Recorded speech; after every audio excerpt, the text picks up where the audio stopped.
Welcome back to the Perfect Ride series. My name is Mitch Hackelman, and this is the Discover 2 from Velotric. This is touted as their most comfortable bike to date, so that is one of the things we are going to discuss today.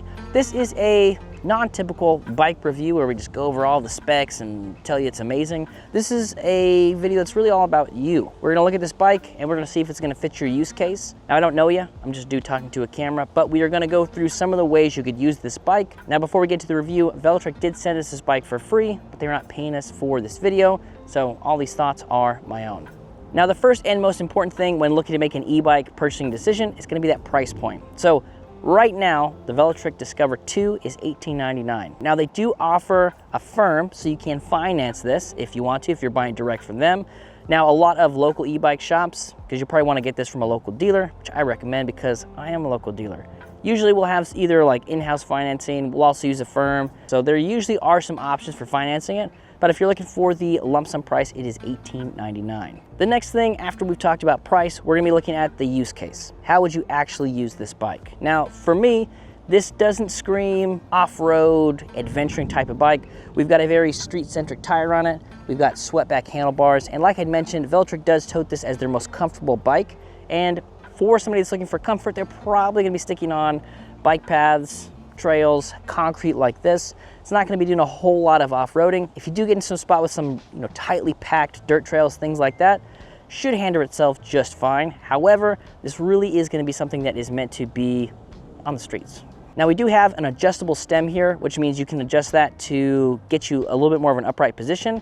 And again, kind of going back to the comfort thing, if you want something that's a little bit more forward, you can do that. Or if you want something that's a little bit more upright, that adjustable stem is going to give you that flexibility. And again, that's something that's a little bit more designed for being on the roads. As far as speed goes, our top speed here is 28 miles per hour. So if you're somebody that wants to go 28 miles per hour, there you go. We've got a 750 watt motor in the rear with a fair amount of torque, which is pretty nice and not something that we see a lot on a bike with this sort of footprint. Usually they are 500 watt motors, not a lot of torque. They're meant to be a little bit more of like an easy riding bike. However, Velotric kind of gave us the best of both worlds here because we've got 3 different modes that we can put the bike in for the 5 levels of pedal assist. So it's kind of like having 15 levels of pedal assist. In a way, we've got Eco, Trail, and Boost. I like to ride it around on Boost because I'm a little bit more into the torque and top speed here. However, if you're somebody that does want that bike that doesn't have a crazy amount of takeoff, gets you your top speed, but it's very gradual, you put it into Eco mode, and it's a very tame bike. And you can do that all with the push of a button, which is super nice. We'll go over that a little bit more later on in the review, but I would like to touch on that when it comes to the comfort and the use case. It is something that really can tailor this bike for quite a bit of people. Now, a couple other things that kind of fall in the use case category. People are usually looking for the weights of the bike. Now, right here, we weighed this thing at 63 pounds without the seatpost suspension on it.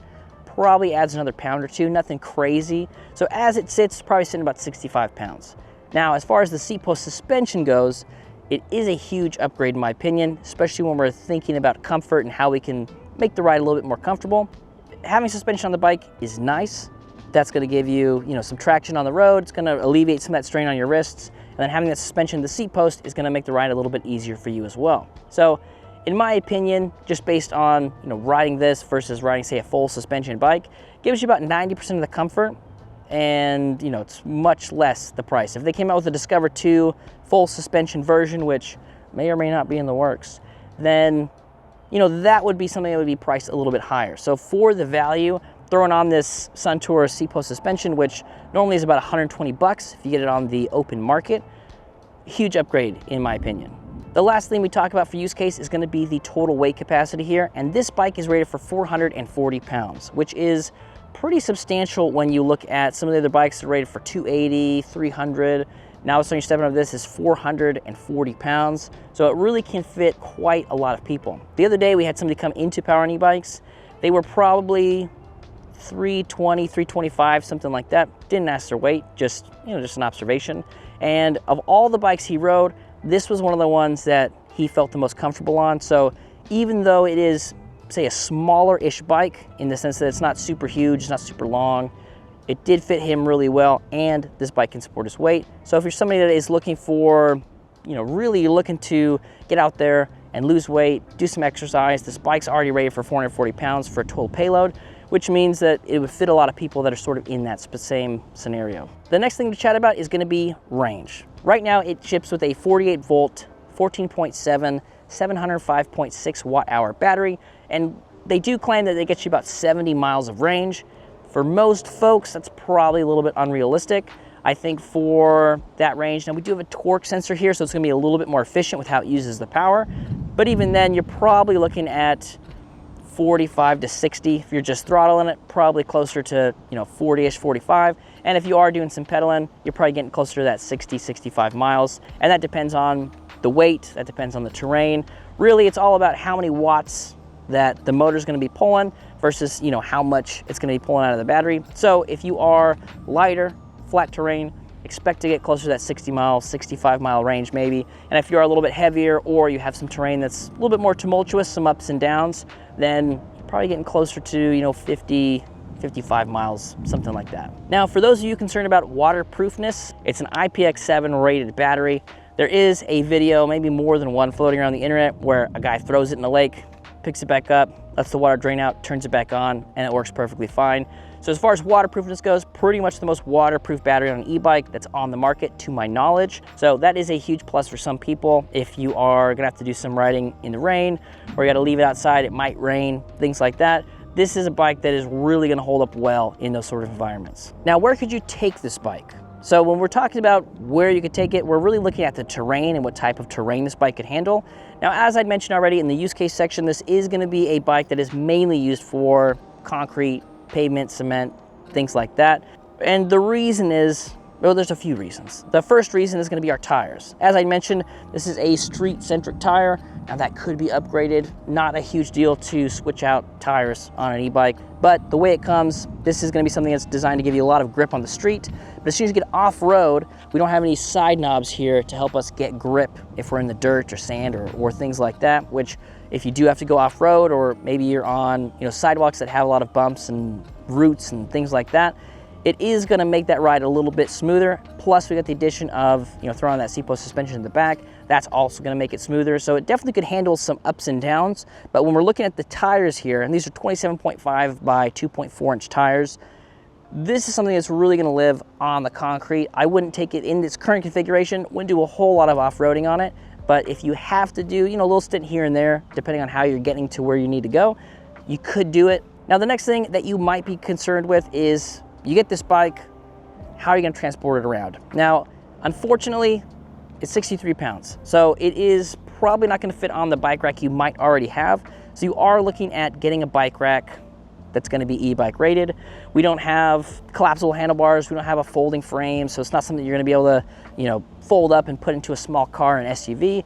It's pretty much destined to be on a bike rack if you're looking to transport it. Now there are a lot of racks out there, probably looking at spending $499 to $700 for something that's like decent. So 63 pounds, not super heavy to get on and off the bike racks. A lot of people will hold the back brake. You can kind of load it up, get the front on there, switch to the front brake, lift it up. If you do that, you're only ever holding about 45% of the weight, which most people can handle. However, they do offer something that is pretty interesting. So you can take the battery out. That's gonna get you 10, 11 pounds right there. And they have a battery cap, which covers the contacts for the battery, which are in the bottom of the bike. Now, as I mentioned, they do have this battery cover right here, and I'll show you how to use it. So what we're gonna do is, we're gonna unlock the battery rather, pop this thing out. And again, this weighs probably about 10, 11 pounds. Set it down right here. And the contacts are down here in the frame. And all you do with this little guy is pop it in like so. And it goes down on those contacts.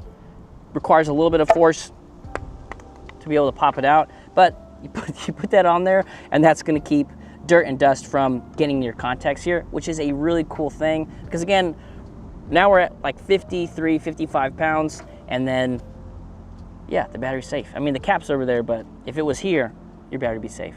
We got the battery put back in here. I think now it's time for us to do a little riding. Hey guys, welcome out to the ride test portion. We're over here on the Discover 2 from Velotric, and we are gonna ride around, check out the ride feel. If you are looking for range tests or extended ride tests, this is not the place for that. There's plenty of those on YouTube. We're basically gonna go through, kind of give some initial reactions to sort of how it feels to ride. We're gonna go through the gears, check out the different pedal assist levels.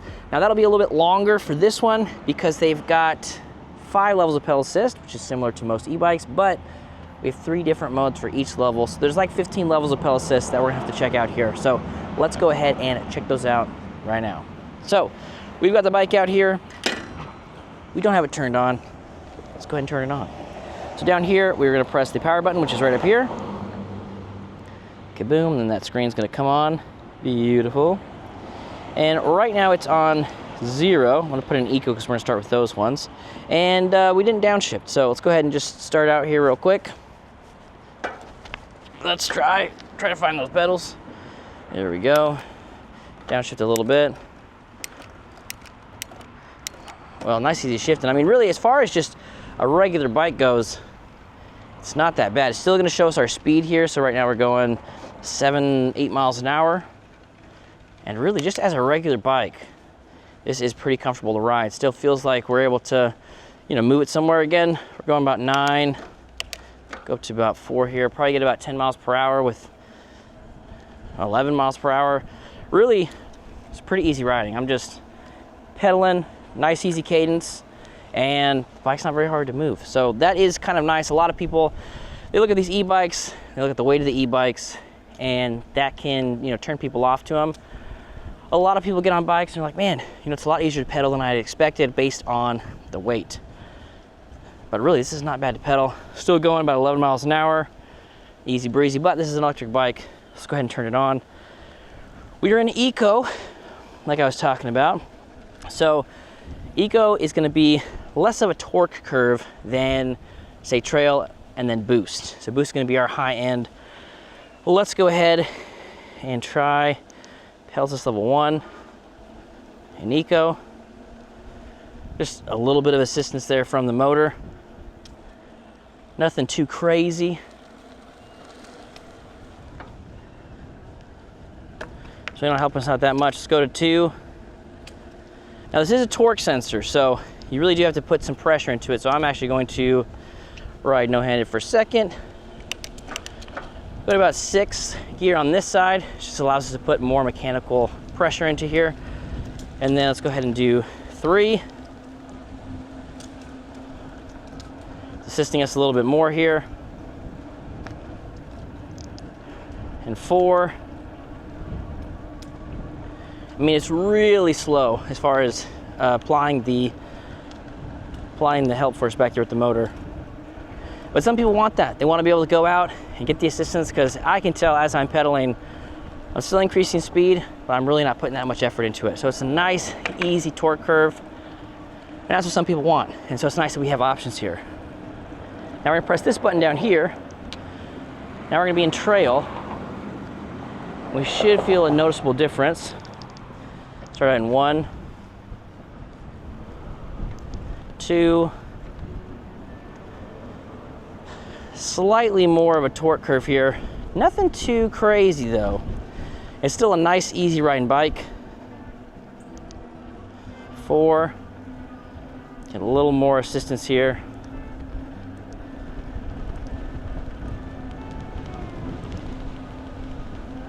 And then 5.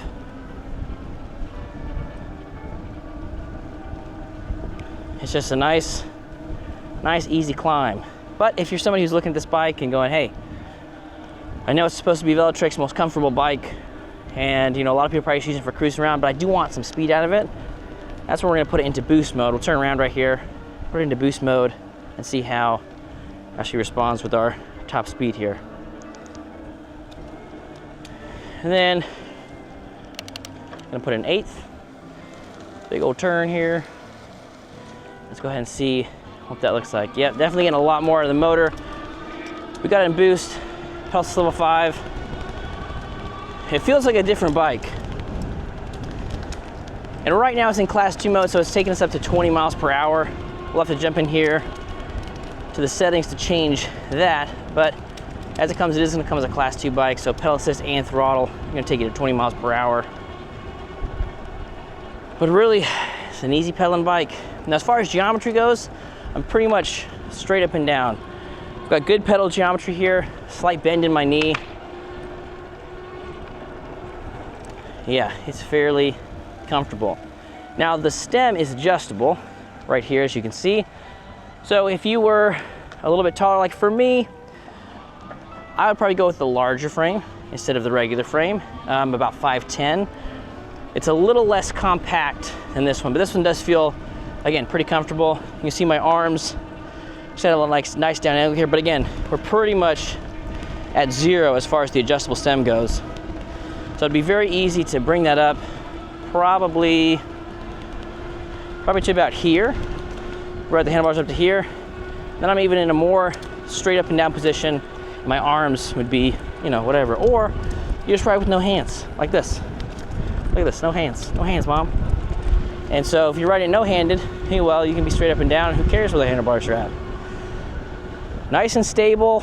You can't brake with no hands, so let's go ahead and use one hand for that. But I mean, honestly, just right out the gate, shifting through all the gears really well. It does feel like it is comfortable. Again, for that 5'10", maybe 5'9" to 6'1" person, probably want to go with the larger frame size. But if you had to get the regular size, say it's the color you want, it'd probably be fine.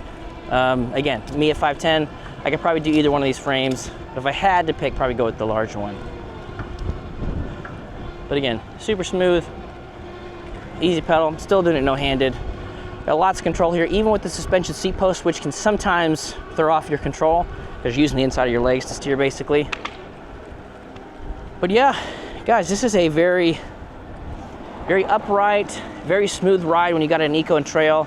And if you do want a little more get up and go out of it, you know, you pop it into boost. Now, the one thing we haven't tested yet is the throttle. So let's go ahead and put that into eco. We're in pedal assist level, let's do 1 on eco. Hit the throttle. Very easy out the gate. But it looks like our throttle is actually in sync with our pedal assist. So 1's only gonna take us to about 9 miles an hour. 2's gonna pick it up. So if we want top speed, we gotta be in 5. And even in pedal assist level 5, we're gonna take us to our top speed in eco. It's a very, very smooth torque curve. I mean, we are getting to 20 miles per hour very gradually, but we are getting there. So again, if you're somebody who wants something smooth, easy to ride, it has a torque sensor, so it's got a little bit more of a regular bicycle feel when compared to something that has cadence on it. This is nice. We're still not even at 20 yet. We're getting there though. So I mean, it is super smooth. Now, some people, they just like, you know, they want the power, and that's how they judge the value out of it. For me, the versatility of the bike, I think, is really what sets it apart from a lot of the competition. So we're gonna put it in boost, right? And we'll see how that goes. Just a much different power curve. Still nothing that's, you know, insane, but we're getting up to 20 miles per hour, I mean, in about 1/10 the time as we did in eco. So the nice thing is having it in eco, again, if you want that super smooth, easy ride, you have that. If you want something that's a little bit more torquey, gonna get you that 20 miles per hour a little bit faster. And again, it's in class 2 mode, so both the throttle and pedal assist are gonna go to 20. But if you want that throttle to take you to 20 quicker, put it in boost, you go. And even if you're like back and forth, like sometimes, you know, I'm gonna be out riding with somebody who's a little bit slower and they kind of want to take it easy, you put it in eco, and you still have a very nice refined ride. You're not speeding up and having to go back and catch them. With something like this, you can just tune it down to eco. And if you're riding with somebody who's got something a little bit faster, you put it into boost and you can keep up with them super easy.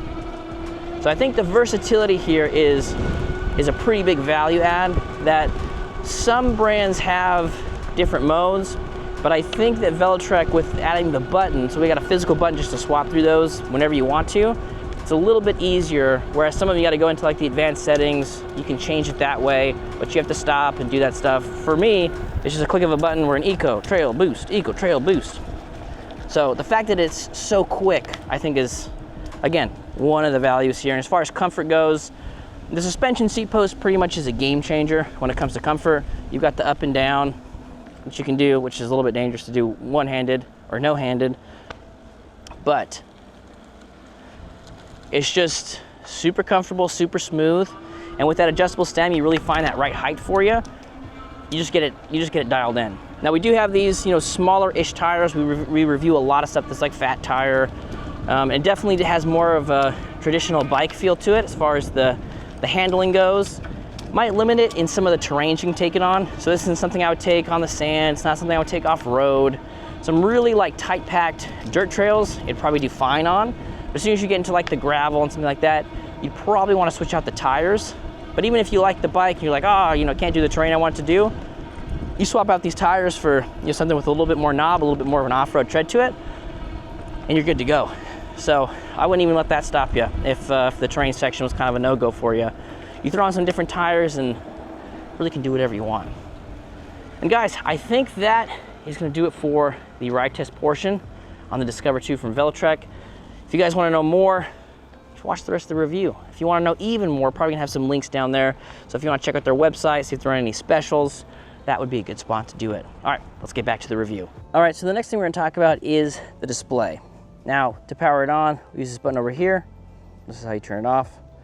So we'll turn it off. Now, the display is gonna show us a couple of things. It's gonna show us our battery percentage over here. We're at 81%. We're just gonna show us our boost mode, whether our lights are on, our miles per hour, what pedal assist level we're in. It's also going to show us down here, we got our trip distance, trip time, and we can click this button to go between those different modes like I was talking about. So you can see we're on boost, eco, trail. Doesn't change colors, but if you can read, changes the word there. And if we hit this little M button right over here, that's going to cycle between our average speed, max speed, calories, CO2 saved, our odometer, total time, and back to our trip distance. So a couple of other things that it shows you there with the click of a button. We can use our turn signals, so we can press right here. You see our turn signal on that side. Turn on this side. Our turn signal over here. Press it again to turn it off. And our lights are going to press and hold our plus button, which is right here. It's going to turn our lights. We have a little light indicator here. We can turn that off. And then to change our level of pedal assist, which I mentioned is this number over here, I'm going to press the plus button here. All the way up to 5, and then back down to 0. So as far as the display goes, it is pretty nice. A little bit hard to see if you are wearing polarized sunglasses. However, if you're not in a spot where you wear polarized sunglasses a lot, then not really a problem for you. The next thing we're gonna chat about is safety. And the first and foremost thing for me on an e-bike when it comes to safety is gonna be our brakes. So here we have Tektro hydraulic brakes, which on a bike like this, we do like to see hydraulics. There are some brands still put mechanical brakes on it. Wish they wouldn't, because hydraulics a lot safer and it's just easier. There's less hand pressure you got to put in to brake. And these are connected to 180mm discs in the front and the rear. We do have integrated lights. So as we had mentioned when we were talking about display, press and hold this. It's going to turn our light, which is up here in the front. You can see it on my hand here. It is mounted a little bit higher, which is nice. So if you think about it, cars are kind of used to looking about this high for headlights, so they're going to be a little bit more cognizant of things that are up a little bit higher. Plus it changes your throw angle for the light, which also is kind of a safety thing, makes it a little bit safer. And there's just nothing else down here just hanging around the tire, which is nice. We've also got our integrated taillight in the rear, braking integration, and those turn signals like we talked about. So from a safety perspective, they really have a lot of those things covered. Now, one thing that would be nice to see is sidewall reflective stripes on these tires, but again, if you're going to swap those out, put something else on there. You could probably find something with sidewall reflective stripes, and that's helpful because we got our lights go to the front and the rear, so we're safe as far as that goes. But then if you get somebody from the side, they might not be able to see the lights. Now, the last thing we'll talk about as far as safety goes is going to be our UL certification. Now, the whole bike is UL 2849 certified, and the battery system here is UL 2271 certified. So there's a third-party organization that looked at everything and said, hey, you're good to go for the consumer market on both the entire bike and the battery. So for people who are looking for UL certifications, which is starting to become a big deal with some of the lesser known, smaller companies, maybe having some issues, we do have the UL certification here, which is nice. Now, when it comes to measurements, there's really just a few measurements that I want to talk about. The first one is going to be the total length here, which is 71 inches from the rear, measured at this fender, because that's the furthest point back there, and then our front tires. So 71 inches this way.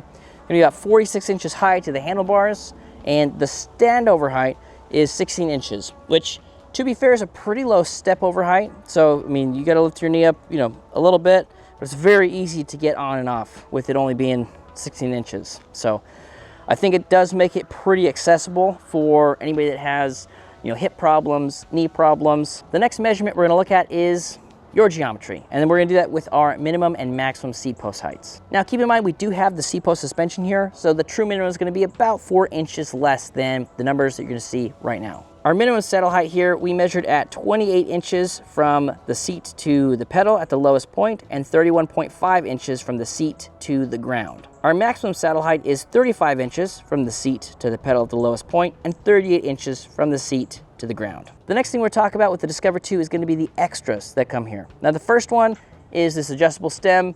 It's really going to allow you to get into an upright riding position. People are different sizes, so the fact that we can adjust those handlebars to get to a good spot, I think is awesome. We do have a full set of fenders. These are metal fenders, so they're pretty robust, decent amount of coverage as far as coverage over the tire, which I like. We've got a fender in the front, fender in the rear. We do have this rack in the back, which loads up to 66 pounds, and it's a MIC HD rack. And what that means is, with the MIC HD platform, they have a ton of accessories, baskets, bags, child seats that actually just click in and click out. So if you wanted to, you know, put your small child in the back, click in the seat, you go for a ride, drop the kid off, and you're like, I want to go do some more riding. It's just a simple, like, click it out, no tools required. It's pretty convenient, right? Or if you want to throw a big basket on the back, go get some groceries, come back, and then you're going for a leisure ride, click out the big basket. You don't have to mess with a bunch of bolts to get it out of there. And the last extra we'll talk about is the fact that you can change this between a torque sensor and a cadence sensor with the Velotric app. Now for me, I imagine most people would probably want it to be a torque sensor. It is a little bit nicer, a little bit more of a traditional bike feel. However, if you're somebody that wants to ride it as a cadence bike, you get the Velotric app and you can put it in either cadence or torque mode. Next, we're gonna answer 3 questions from the internet.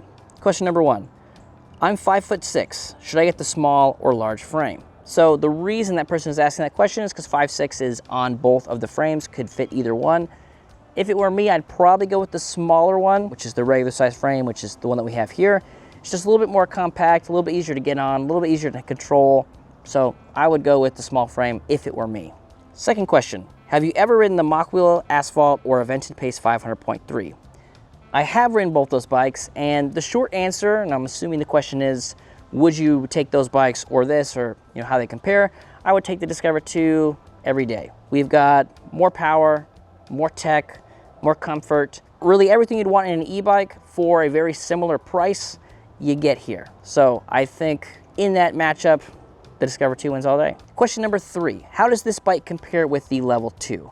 Now, a lot of comparisons going around today, but I think the Discover 2 probably beats out the Level 2 for a few reasons. One, we've got more power here in the motor with the 750 versus a 500. We do have some extra features, like the fact that we got Eco Trail and Boost. It's like 15 levels of pedal assist almost. I think that's nice. It's a little bit more comfortable. It's got the swept back handlebars, and I think it's a little bit more approachable as far as the step over height as well. A couple extra things, like the fact that this one comes with Apple Find My, Level 2 does not. So if that's my comparison, I probably would take the Discover 2 every day on that one as well. If you've watched this whole review and the Discover 2 is ticking off a lot of those boxes for you, the next question is, how do you get your hands on one? Now, there's 2 ways that you can go about it.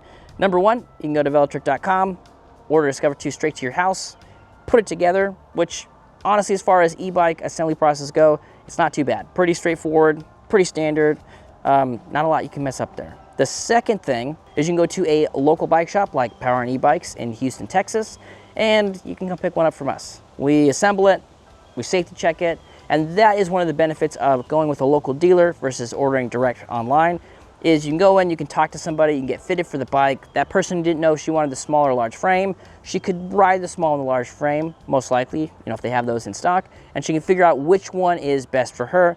Same thing with those people asking about comparisons. You can go out, and especially if you're, you know, a shop that can do test rides, we've got a nice test ride spot over here. So people ride 5 to 6 bikes usually before they make a purchasing decision.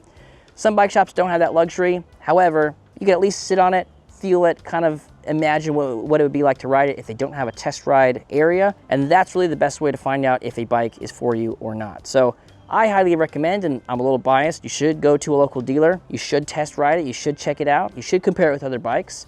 But if you don't live near a dealer that sells Velotric, you can always order online. And like I said, the assembly process is pretty easy. The last thing we'll talk about today is going to be warranty and after-sale support. Now, for most parts on the bike, the important stuff like the motor and the battery, those are covered under a 2-year warranty. A lot of the other smaller things that aren't necessarily essential to the bike itself, those are covered under a 1-year warranty. So really, I'd recommend going to Velotric's website, checking out their warranty, seeing how that falls in and comparing that with other people's warranties. Now, if you do have an issue or a problem and you are in that warranty period, how can you take care of it? Well, there's 2 ways. You can go straight to Velotric and you can get them by email. You can call them, you can kind of run through that process with their customer service department, or you can go to your local dealer or a local dealer. Even if you bought the bike somewhere else, there's probably a e-bike dealer near you where they can work on that sort of stuff. Work with Velotric, get that warranty stuff figured out. So a couple of different options there for you. And guys, that is gonna do it for our Perfect Ride Series review of the Discover 2 from Velotric. If you guys have any questions for me, let me know down in the comments. I love talking to you guys, and we'll catch you on the next one.